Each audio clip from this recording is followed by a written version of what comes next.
بسم الله الرحمن الرحيم. ألف لام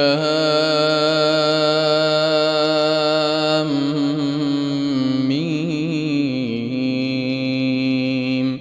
الله لا إله إلا هو الحي القيوم نزل عليك الكتاب بالحق مصدقا لما بين يديه وأنزل التوراة والإنجيل من قبل هدى للناس وأنزل الفرقان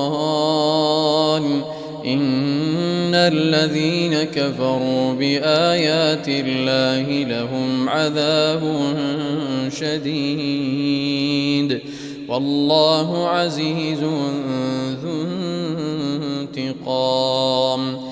إن الله لا يخفى عليه شيء في الأرض ولا في السماء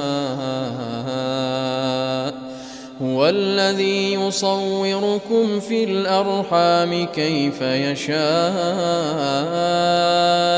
لا إله إلا هو العزيز الحكيم.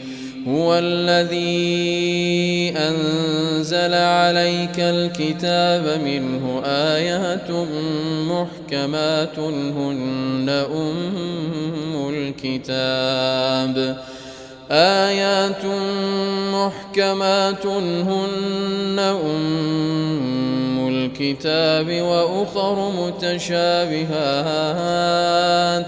فأما الذين في قلوبهم زيغ فيتبعون ما تشابه منه ابتغاء الفتنة وابتغاء تأويله وما يعلم تأويله إلا الله والراسخون في العلم يقولون آمنا به كل من عند ربنا وما يذكر إلا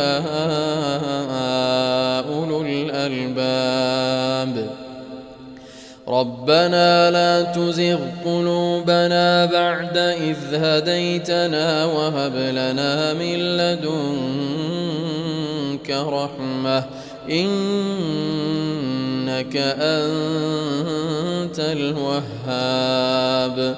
ربنا إنك جامع الناس ليوم لا ريب فيه